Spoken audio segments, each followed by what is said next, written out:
Howdy, and welcome to the White Hat Law Show with Warren Nord, where we cover a mix of current events, politics, and the law. Take it away, Warren. Welcome back to White Hat Law. Today we're going to be talking about licensing and intellectual property and proper use of the legal system and sometimes the improper use of the legal system. With me today is Ken Morrison. Ken Morrison is the owner, founder of Stonecoat.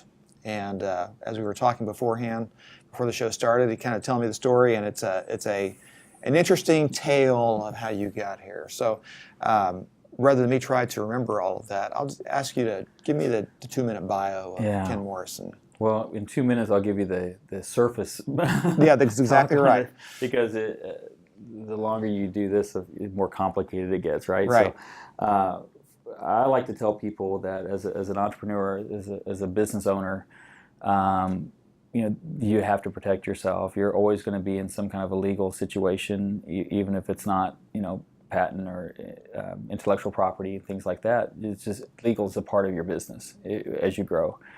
And for me, I've chosen, I don't know why, to have companies that were never been done before products. Ones that were very unique in the market, that had the wow factor that no one had ever seen or done. And so I have a kind of expression about that, which is the pioneers get the arrows and the settlers get the land.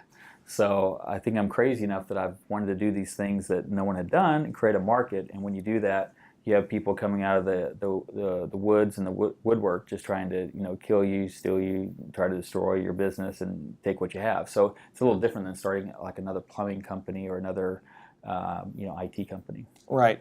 Well, give us some ideas. You've had a couple of businesses I know of. You had the 3D facial laser cutting business. What did that do? Well, that was an idea that came out of the Olympics. I was a producer at the Olympics back in 2002 back in the Olympics that almost didn't happen when Mitt Romney came in and kind of saved the Olympics, and he really did. There was a lot of corruption in the USOC, and he came in and fixed that. But when he did, there was this big vacuum, this hole for the entire event to be put together. And so our company came in and did the production for that. Not opening and closing ceremonies, but everything else, merchandising, events, and 60-ring circus of Today Show, concerts, everything. So in that, there was this crazy deal where people were getting scanned in 3D, big giant full body scanners, and we were taking that information and putting it into a rapid prototyping machine that would either do rapid prototyping statue-like things or a subsurface laser engraved where you'd have the image like a hologram inside a piece of crystal. So after the Olympics, I created a business out of that. It was one of the things that I picked. I said, let's build this up. And so, within 6-7 months, we had locations all over the country and 3D face scanners, that were scanning, worked with acquisition times and proprietary information on how to acquire that face scan with laser versus photogrammetry and structured light, all kinds of crazy stuff that had technology involved, that had patents involved to it and things. And so we built that company up and had it all over the country, 20,000 retailers at one point, big box retail for corporate awards and gifts, 3D face scanning, and photo gifting. So it was an interesting product. And so you had patents for that? There was a patent. And on that, I really cut my teeth, Warren. It was interesting because I was on both sides of the patent at that point. There was only 3 of us in the world doing it. And one company had bet the farm on backing this one guy that had a patent. So he ended up, trying to use that as kind of a battering ram or a bat for everybody else when they really weren't doing the business.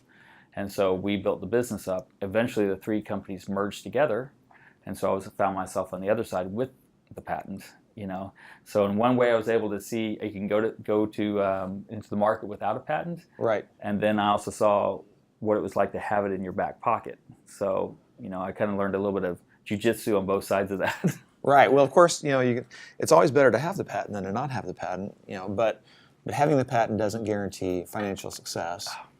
And not having a patent doesn't mean you can't have financial success. I mean, people come to me all the time and they'll say, well, I'm not sure if I can get a patent for this. I just want to make sure I'm not infringing somebody else's patent, which is just, in some ways it's more important. You can be sued into oblivion if you're violating somebody else's patent. And just because you have a patent doesn't mean you're not violating somebody else's patent. So I thought you might have also meant that the financial side of it, whether or not you wanted to get into creating that whole patent scenario, because it's a lot of money to do that. There's a process involved, and then you have to defend it.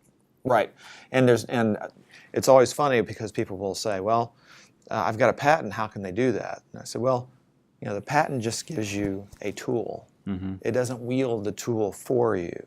So it gives you the sword and the shield to go out into the public world and defend this particular monopoly the court has given you. But the court's not going to do the defense for you. They're not going to find the people that are infringing for you.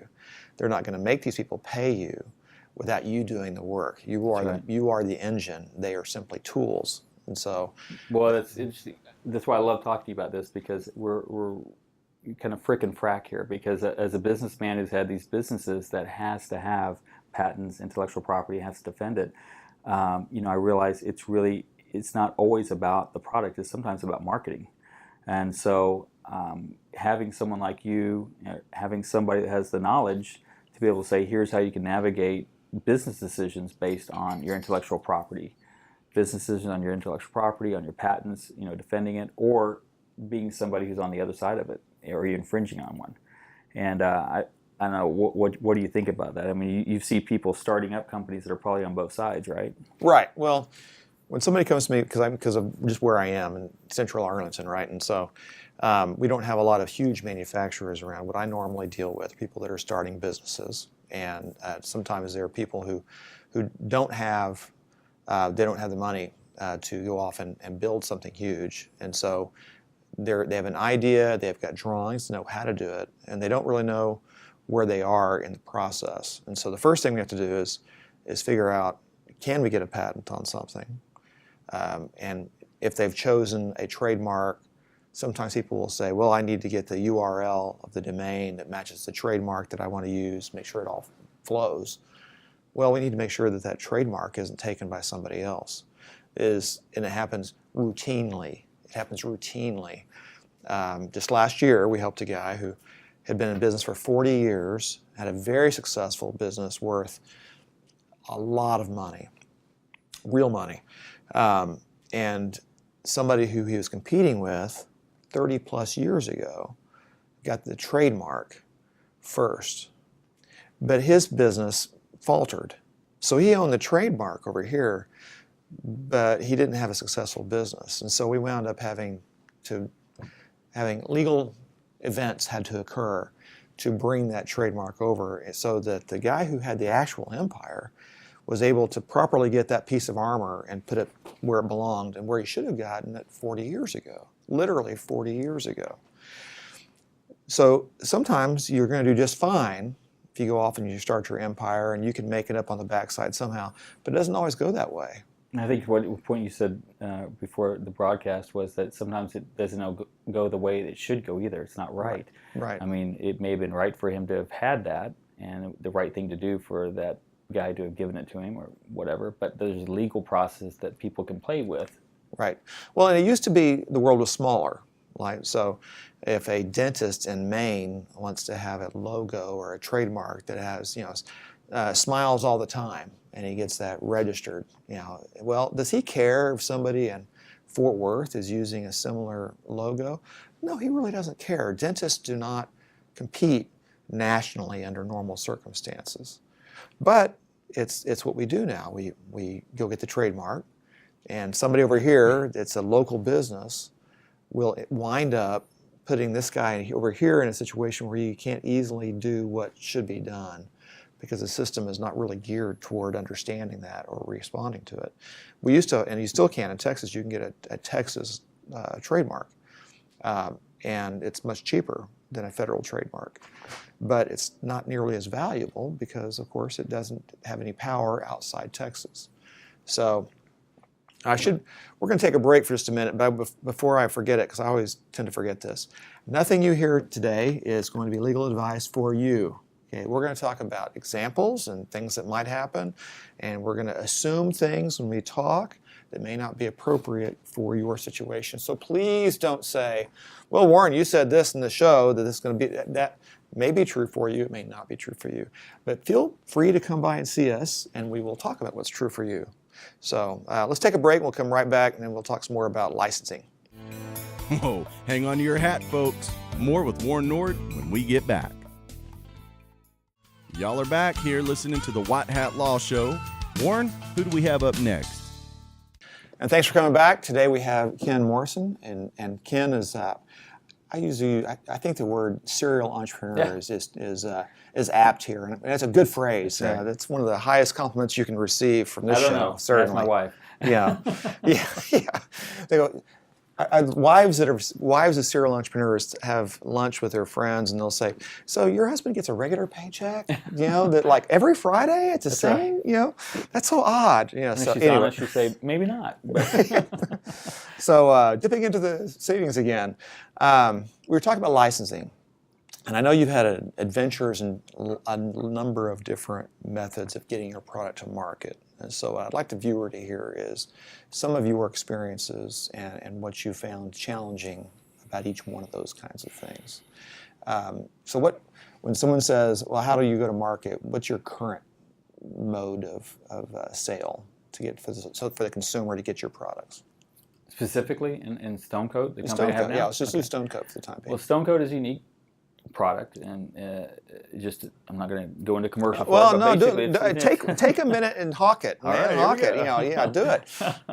But Stonecoat is a unique, one of those never been done before products, where look out at the city here. There's facades and things. Houses are made out of stone.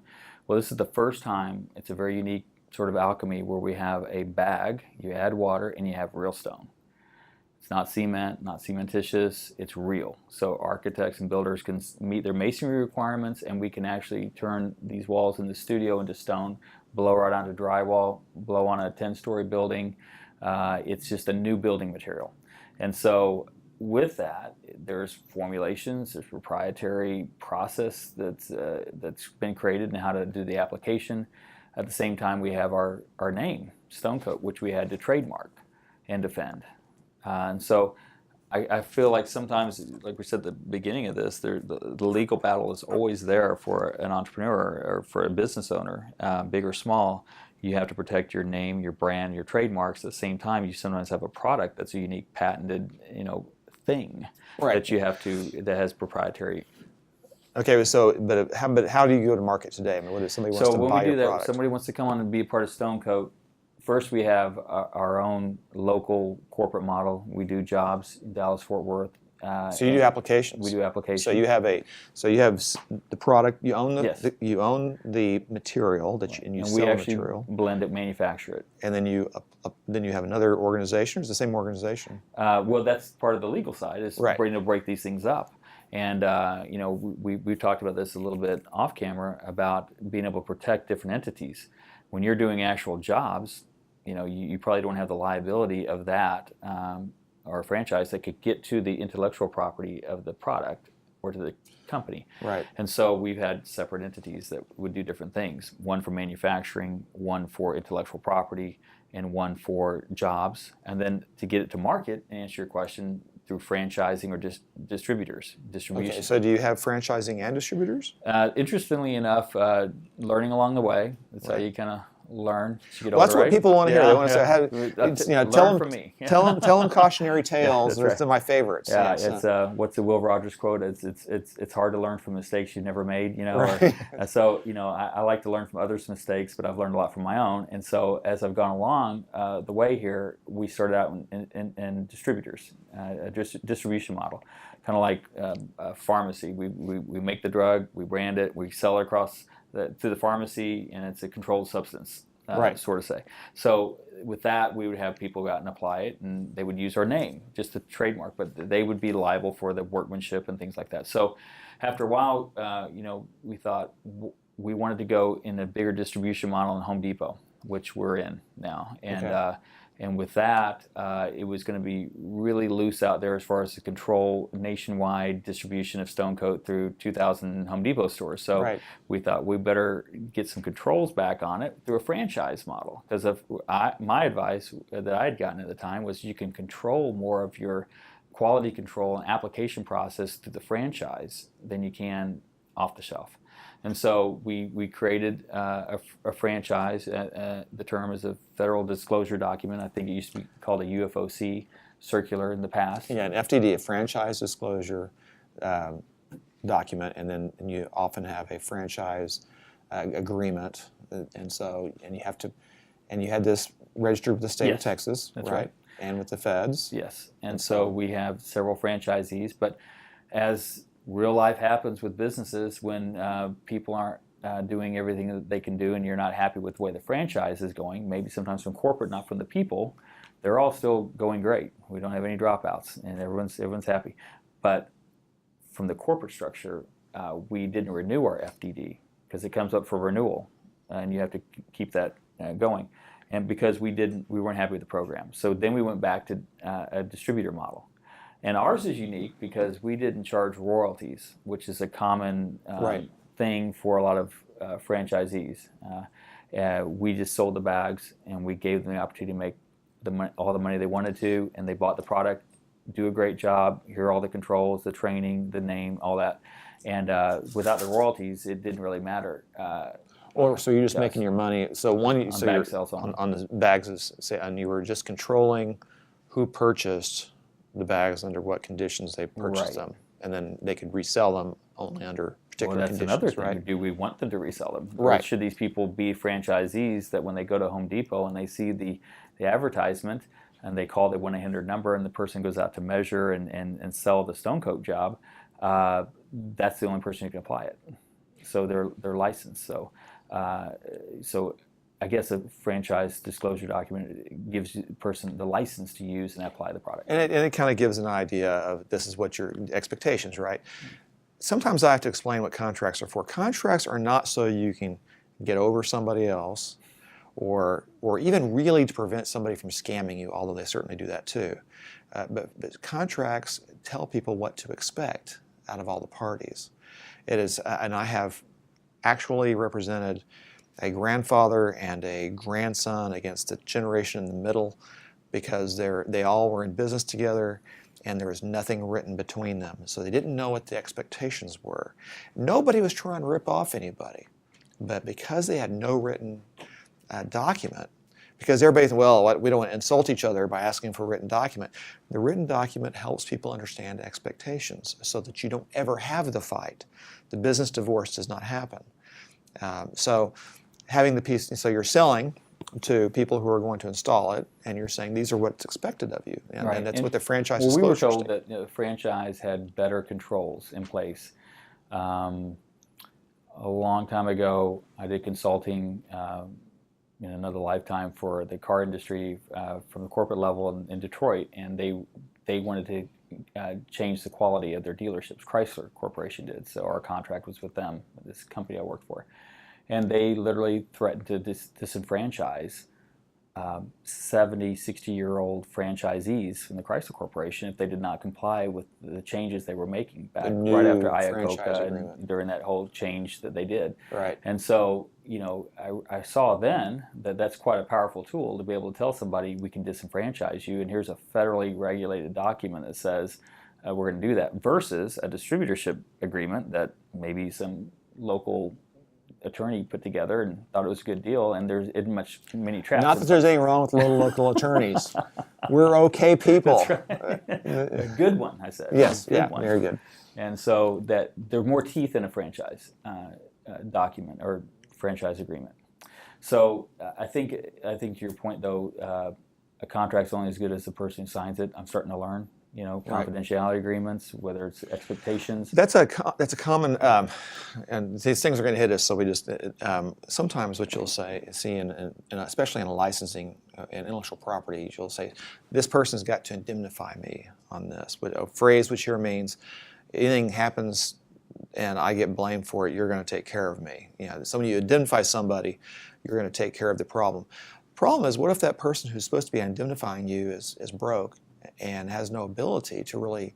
It's like saying, I'm hiring, you're promised to be a bodyguard for me, but you're 5'2" and you weigh 102 pounds. It's not much of a bodyguard. They could right? go both ways, though, Right. because someone could say during the vetting process for the franchisee, you should have qualified them more, and they weren't able. So they have those qualification issues of vetting and credit applications and their wherewithal, and so I think there's protections from the government on federal disclosure documents on that, but at the same time, it may fall back on the person who should have a vetting process that supports that. The biggest mistake that I see day in and day out is somebody will say, I'm a sophisticated player, and so I can cut and paste my own franchise document together. I can read this document and know what needs to be changed without talking to an attorney.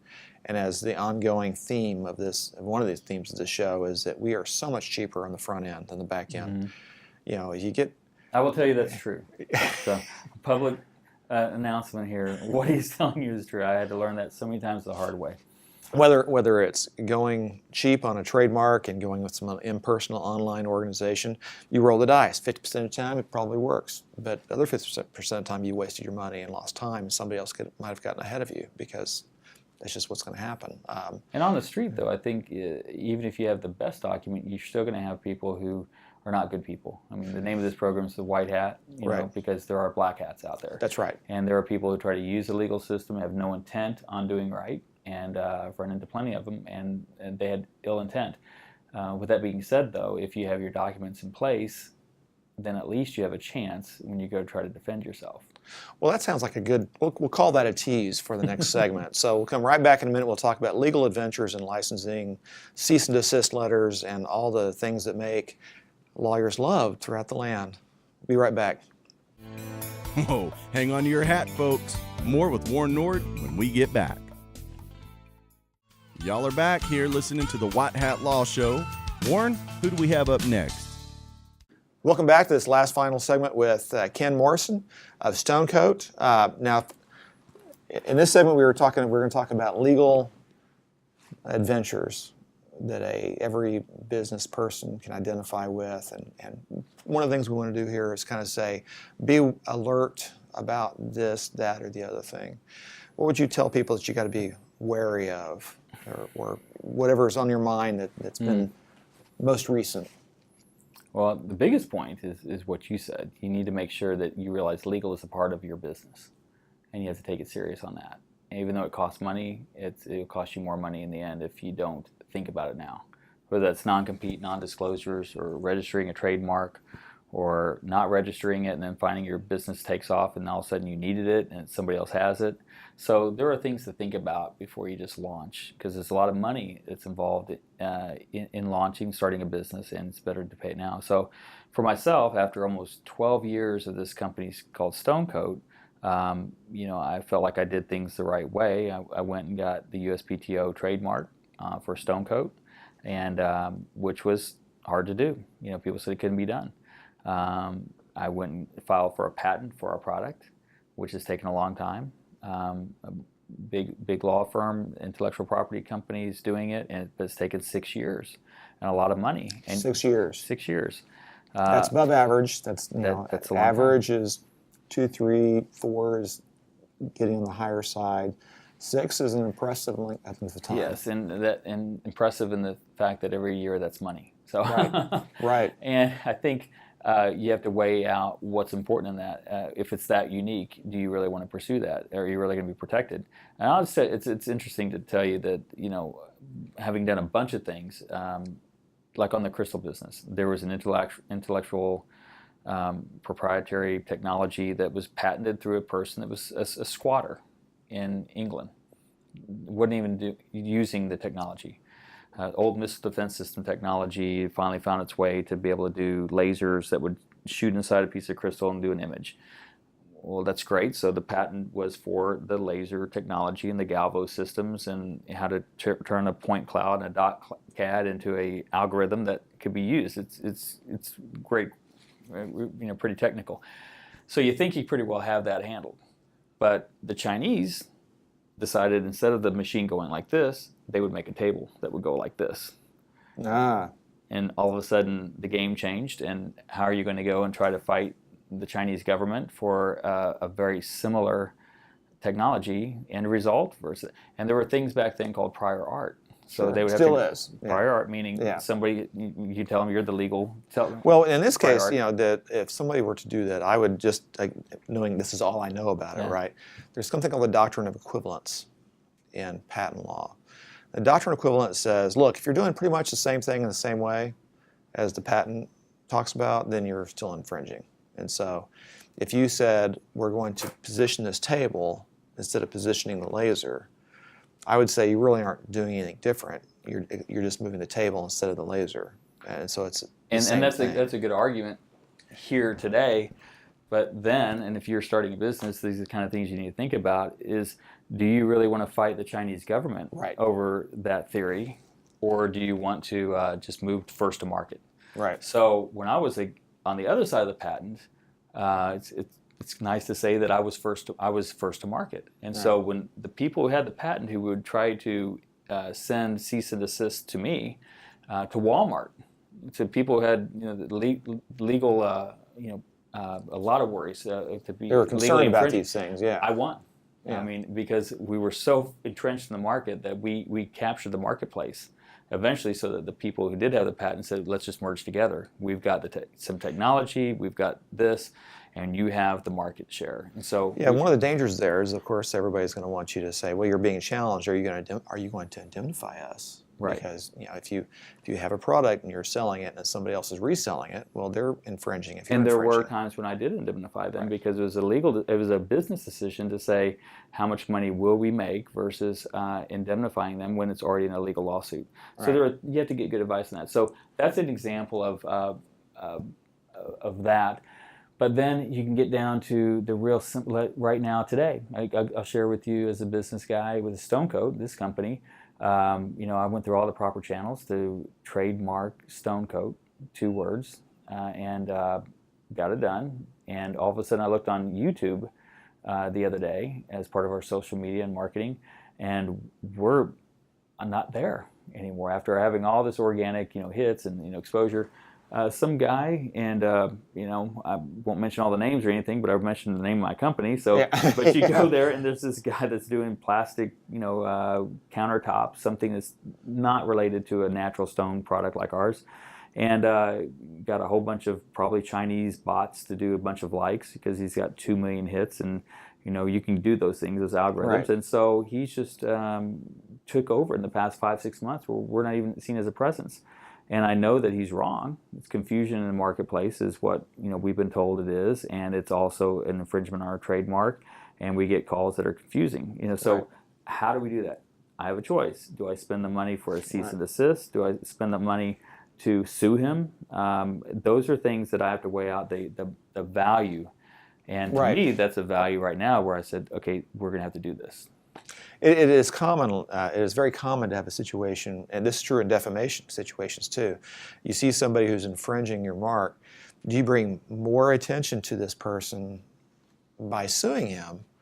And is that helpful? Some people like being sued in that situation because they want the attention. Well, I'll tell you, in this case, I think the attention in the lawsuit for anybody that might look up a public filing would be much less than the people now who are seeing his product and confusing it, and because when people see us and they hear about us, and they go to YouTube, they can't find it, And so to me, that's the easy decision there. Now, other times when I've had many legal battles and with Stonecoat over the process and the product, and that gets into a whole other world where people will hide behind the fact that they've signed non-compete, non-disclosures, and they understood it was a unique product when they came in, and then tried to go do a knockoff product to compete, saying that there was nothing that was proprietary. And so you can make that statement, but now it's forced a legal issue that where we're going to spend $100,000 to go to court over the next year or 2 years or more money than that to say, yes, it is a unique process and you knew it when you signed this non-compete, non-disclosure, or you wouldn't have signed it. And all it is people buying time. Right. Well, most of these non-competes and non-disclosures will often have an exclusion for things that are that are not proprietary, that just everybody knows. And so they'll sign this non-compete, and they say, well, that's not really proprietary. That's just, everybody knows this. And you go, well, no, not everybody knows this. We showed this to you. How would you describe that in the sense that, Texas is a right-to-work state, so there's some things you can't tell somebody not to compete in, but if it's a unique product that they were never exposed to, that you have proprietary or a patent formulation for, that they can't work in something that's similar. Well, there's non-competes, and then there's non-disclosures. And so you can say, look, I work for a janitorial organization. They give me the franchise. They give me all this information, all this know-how, and they give me a region. And then at the end of that termination clause, there's a 1 year, and a non-compete has to generally be evaluated in 3 ways. It has to be a reasonable scope of time, usually 1 year. Has to be a reasonable region, geographic scope, and it has to have a reasonable subject. So you can't say once you leave here, you can't have a job in Texas for 10 years. That violates all of it, right? But if you say, I've got a janitorial franchise, I've got this, you can go back into, or the garage door opener, there's millions of them, right?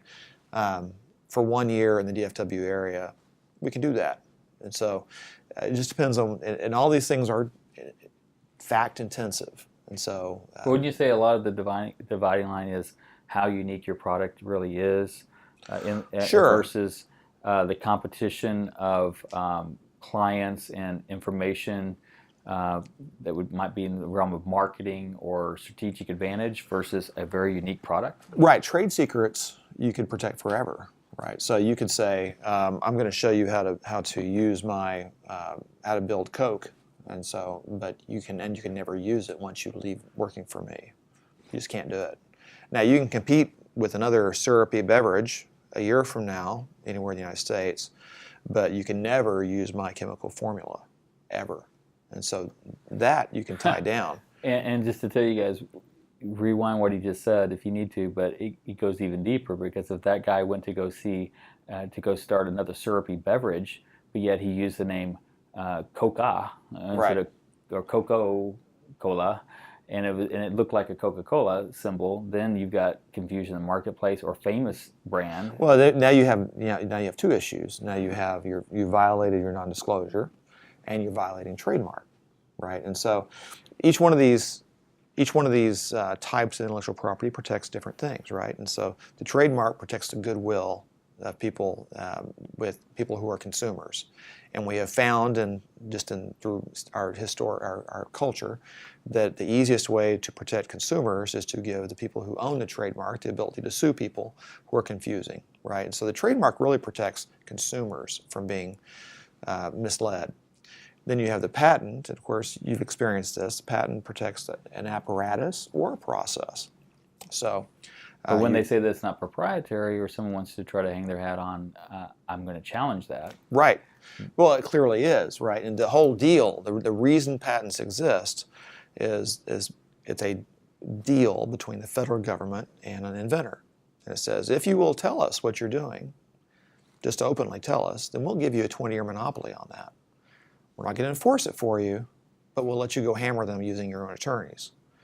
So that's different than, say, a trademark. Trademarks pre-exist the United States government. When we talk about trademark law, we go back to the Queen's Bench in England. And you can go back further than that if you want to. But trademarks are the general idea. It comes from the common law, this understanding that we all have that you can't steal somebody else's name. That's a big deal that we all understand is wrong. Which is not, so it's a creature of human existence and culture over millennia, whereas a patent's mentioned in the Constitution. That's why we talk about prior art. It's protecting the arts and sciences, and so that's actually talked about in the Constitution. Congress has the power to give patents for inventors. So the trademarks might be easier to. You said the longevity of being able to protect a name more than a patent or something. You can protect your name forever. You have to get, if you want the federal government to help you, you have to re-up its registration. Unless you're an NFL team that the USPTO decides that they don't want to give you your You trademark know, but anymore. we're in the process of fixing that. We're in the process of fixing that. You know, just he's referring to the Redskins, so this is worth a minute before we go. Redskins has actually had, this is a second round, and I'm not sure where it is today, but there was a group of Asian Americans that had a band called the Slants, and they were saying, we're taking back the Slants as a slur, and we're gonna own it, right? And so USPTO said, no, you don't get that. Because of the scandalous nature, and they want to say that it's negative, and so they get to do that. And the Supreme Court said, no, slants get their name. And this puts into the whole idea of the scandalous rejection is imperiled. And so I think the Redskins are going to win this. They're going to continue to fight about it. Well, I think it would be an issue that goes into free speech. It goes into... Well, you got to remember that there's a difference between saying, just because I don't have a registered mark does not mean I don't have a trademark. Okay? And this is super important, so let's talk about that for just a minute. I have a trademark when I use a name associated with a service. Or product. Or product, right? And so I have a trademark. And NORAD Law is my law firm, right? And I had NORAD Law for years before I registered as for the federal trademark. And that doesn't mean somebody could open up a NORAD Law right across the street and glom onto the goodwill. I could sue them for unfair trade practices, and that's bad voodoo. Even though I had no registered trademark, you don't get to do that. So sometimes I use the analogy of a boat. If I build a boat for the pond in my backyard, I have a boat because I built a boat. But if I register it, now I can take it out to the lake, and if it gets stolen, the police have the ability to find it more easily. Registration brings benefits. And so that's the nature of trademarks. They pre-existed statutory law. Trademarks did. And registration of them gives you the ability to protect them more. But even if the Redskins lost their United States Patent and Trademark Office registered trademark, they still have the trademark. They just don't get the national protections.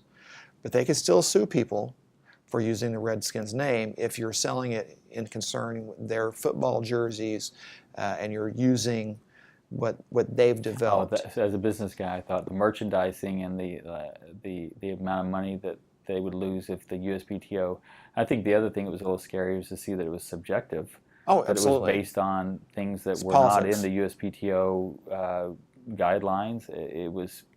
I couldn't believe that it could happen. Well, like I said, this is not the first time. They beat it back last time. There was a decade or two ago. Has there ever been anything like that, to have the USPTO change their rules and do something like that? Well, what they do is politics. It's a political body, right? So politics makes a difference, and so there are logos and trademarks. There are trademarks that would not be registerable 100 years ago that perfectly are today, and there's a whole series of these. We could do a whole group of these where we'd have to say this is only for adults, and because there are a number of them that are puns, and sometimes they make it through, and the USPTO examiners don't catch them, and sometimes they do.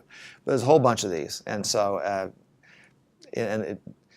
Hooters is just the most tame of the bunch, but it goes from there, and it devolves very quickly into a.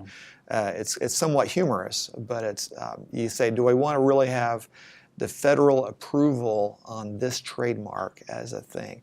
Right now, we have a national discussion on marijuana. Should it be legal or not? Well, the federal government says no. Many states say yes. It's in flux, right? So if I have a medical marijuana logo of some sort, USPTO right now has to really struggle. Do we allow this or not? It's an illegal substance to the feds, but it's not in several states. So these things are developing. So we kind of went a little bit afield here, but all of those will make it'll wind up being licensed, and all these trademarks will wind up being licensed to various organizations, and so and there'll be fights over them. And sometimes you'll fight the federal government to say, yes, I get a patent, or yes, I get a trademark on this, even though you don't think I should. So sometimes the biggest impediment to your success is some political person in a national agency 1,000 miles away that's decided that you should not be in business or be able to use a mark that you think is perfectly fine. So, well, I can tell you that I know you're ending your time here, but as a business person, I can definitely tell you from experience and learning sometimes the hard way, is that you really need to spend some money and get some legal guidance on the business you're trying to do, if it's at all trademarked or patentable at all. And I mean, even after this, I mean, I know that the cameras will shut down, and I'll be talking to you and probably writing you a check for some services, because My favorite thing. Yeah, because it's money well spent. If you're not in business very long, you don't think about it that much. But if you've been in business a while, you need to think about it, and you need to make sure you have good representation and know what you're doing. And I've learned just enough to be dangerous, and to know that I need someone like Warren, and you need somebody who can look at your business like that. It's money well spent. Yeah, it's the good part. Good part of where you are now is you've seen enough people who say they're competent but may not, and may be competent in many areas, but they may not understand what you're trying to accomplish. And if the attorney can't understand what you're trying to accomplish, then you need to find somebody who can. And so, and not to say that 30 years of experience is required, because sometimes those guys are kind of stuck in an old way that worked 25 years ago. But you probably don't want somebody, if you've got a business that's operational and it's making money, you don't pick somebody that's just got out of law school last year. I mean, I hate to say that, because we're all there one time, right? But pick somebody who has fought off the wolves before. So, right. With that self-serving statement, I'll thank Ken Morrison of Stone Coat. And what's your website, Ken? Stonecoat.com. Just like it sounds. That's right. There you go. So Patent, visit his website. There you go. Stone. And don't steal his stuff. So, right. And we'll see you next time on White Hat Law. Thanks. Good day. Well, that's a wrap, folks, and we want to thank you for listening to the White Hat Law Show here with Warren Nord. To find out more about Warren, check him out at nordlaw.com. See you next time.